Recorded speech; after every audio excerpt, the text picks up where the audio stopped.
ฮัลโหลทุกคนวันนี้ Wonder Warehouse ตั้งใจมาเปิดกล่องอุปกรณ์ให้ดูกันนะคะก็เนื่องจากมีมือใหม่หลายคนอยากรู้ว่าอุปกรณ์ปักผ้าสำคัญมีอะไรบ้างเราเลยจะมาทำคลิปรวบรวมแนะนำอุปกรณ์ปักผ้ากันค่ะ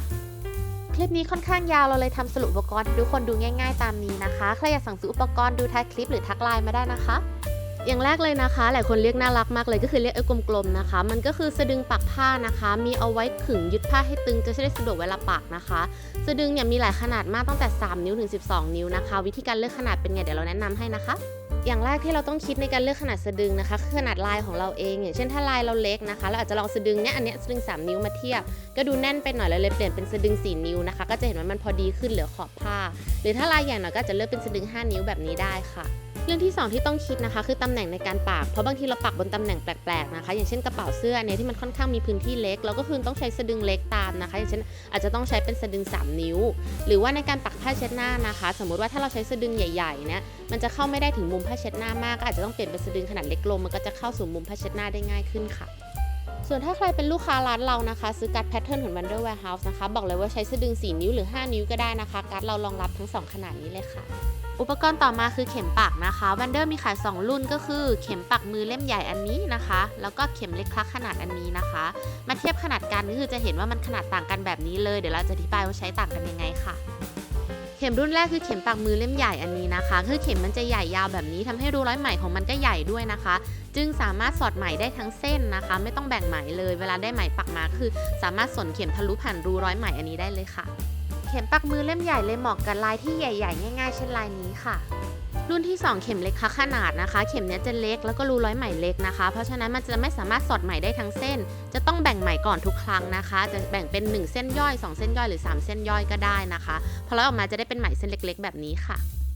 เข็มเล็กขนาดเลยเหมาะกับลายเล็กละเอียดเช่นลายทานตะวันค่ะเราเลยทำภาพให้ทุกคนได้เห็นเปรียบเทียบกันชัดๆเลยนะคะฝั่งซ้ายมือก็คือลายปักที่ใช้เป็นเข็มปักมือเล่มใหญ่ก็จะเป็นลายที่ใหญ่ลายที่ง่ายนะคะไม่ค่อยมีรายละเอียดเยอะซึ่งลายแบบนี้นะคะถ้าเราใช้เข็มเล็กเนี่ยมันปักไม่ได้เพราะว่ารูร้อยไหมของเข็มเล็กมันไม่สามารถร้อยไหมเส้นใหญ่ๆแบบนี้ได้ค่ะส่วนฝั่งขวาก็คือลายที่ใช้เข็มเล็กคลักขนาดนะคะก็สังเกตว่าจะเป็นลายที่เล็กลายที่ละเอียดลายดอกไม้จุ๋มจิ๋วพวกนี้นะคะก็คือถ้าเรามีแต่เข็มใหญ่ไม่มีเข็มเล็กเนี่ยนะคะมันจะปักลายพวกนี้ยากมากๆเลยเพราะเข็มมันจะใหญ่เทอะทะเกินลายค่ะเลยแนะนำว่าควรมีเข็ม2รุ่นนี้นะคะได้ใช้ทั้ง2รุ่นอย่างแน่นอนค่ะต่อมาคือที่สนเข็มนะคะหลายคนก็สงสัยมากว่าไอ้แดงๆนี่คืออะไรนะคะที่สนเข็มเนี่ยมีไว้ช่วยให้เรานะคะเอาไหมสอดเข้าไปในรูเข็มได้ง่ายขึ้นมากๆเลยนะคะแล้วเลือกเป็นรุ่นพลาสติกแบบนี้เพราะรุ่นแบบนี้มันจะทนกับรุ่นแผ่นโลหะมากๆเลยนะคะมันจะทำให้การร้อยไหมของเราง่ายมากๆโดยเฉพาะถ้าใครมีเข็มเล็กขนาดแนะนำเลยว่าต้องมีที่สนเข็มค่ะอุปกรณ์ต่อมาที่เราอยากนำเสนอมากคือการ์ดแพทเทิร์นนะคะมันจะเป็นแพทเทิร์นการ์ดอันนี้ของ Wonder เองนะคะข้างในก็คือจะมีวิธีการปักคร่าวๆนะคะมีลายปักนะคะจะช่วยทุกคนสามารถปักลายตาม Wonder ได้นะคะโดยเฉพาะที่ใครไม่ค่อยมั่นใจในฝีมือวาดรูปของตัวเองเราจะมีลายน่ารักตอนนี้มีให้เลือกมากกว่า70แบบเลยนะคะต่อมาขอนำเสนอไหมปักนะคะอันนี้ก็คือไหมปักที่เราพันเสร็จแล้วแต่ว่าตอนมามันจะหน้าตาเป็นม้วนแบบนี้นะคะจะมีหลายเบอร์หลายสีมากๆเราเรียกว่าไหมปักเบอร์25นะคะมี6เส้นย่อยสามารถแบ่งไหมได้6เส้นย่อยใน1เส้นใหญ่ค่ะซึ่งของ Wonder นะคะมีขายทั้งไหมแยกใจไหมเป็นชุดหรือว่าเป็นไหมแพ็ค25สีแบบนี้นะคะทุกคนก็เลือกใช้ตามลายที่ตัวเองชอบได้เลยค่ะอุปกรณ์ต่อมาก็คือปากกาเขียนผ้านะคะหลายคนสงสัยว่าต่างจากปากกาทั่วไปยังไงนะคะเราจะมี2รุ่นฝั่งฟ้าก็คือรุ่นหมึกละลายน้ำฝั่งขวาก็คือหมึกล่องหนนะคะวิธีการใช้งานเดี๋ยวเราจะอธิบายให้ฟังค่ะรุ่นแรกคือปากกาหมึกล่องหนหรือ Air Erasable นะคะจะหมึกสีม่วงแบบนี้เราเขียนลายลงบนผ้าได้เลยแล้วก็ปักนะคะจากนั้นเราทิ้งไว้ 1-2 วันหมึกปากกามันจะระเหยหายไปเลยนะคะไม่ต้องเอาไปซักนะคะเหมาะสำหรับการปักลายที่เสร็จใน1วันค่ะแต่ถ้าไม่เสร็จใน1วันอย่าลืมวาดลายเติมนะคะ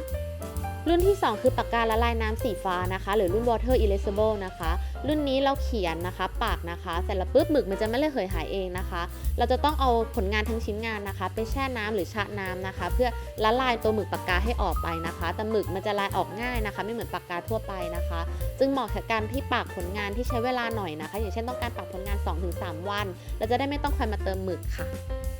อุปกรณ์ถัดมาเราชอบมากเลยนะคะก็คือกระดาษลอกลายละลายน้ำนะคะเราลอกลายนะคะเราปักบนกระดาษแล้วเสร็จแล้วปุ๊บเราเอาทั้งกระดาษนะแล้วผลงานเรานะคะไปแช่น้ำตัวกระดาษมันจะละลายหายไปหมดเลยนะคะมันดีมากๆเพราะว่ามันช่วยให้เราลอกลายบนผ้ายากๆได้ที่ปากกาแบบรุ่นเมื่อกี้มันจะใช้ไม่ได้นะคะอย่างเช่นผ้ายืดหรือผ้าสีเข้มซึ่ง Wonder มีคลิปสอนละเอียดนะคะเดี๋ยวเราแปะไว้ข้างล่างให้ค่ะ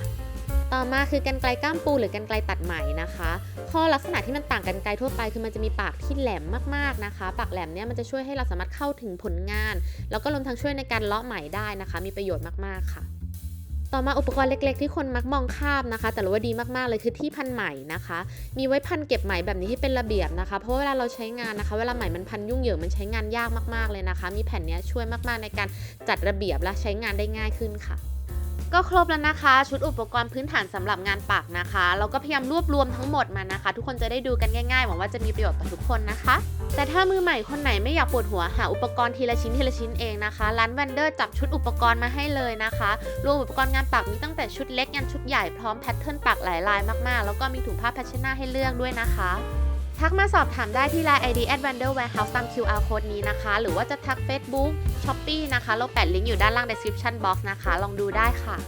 สุดท้ายนี้ขอบคุณที่ติดตาม Wander Warehouse นะคะใครมีคำถามอะไรเพิ่มเติมทักมาบอกกันได้เลยนะคะขอบคุณค่ะ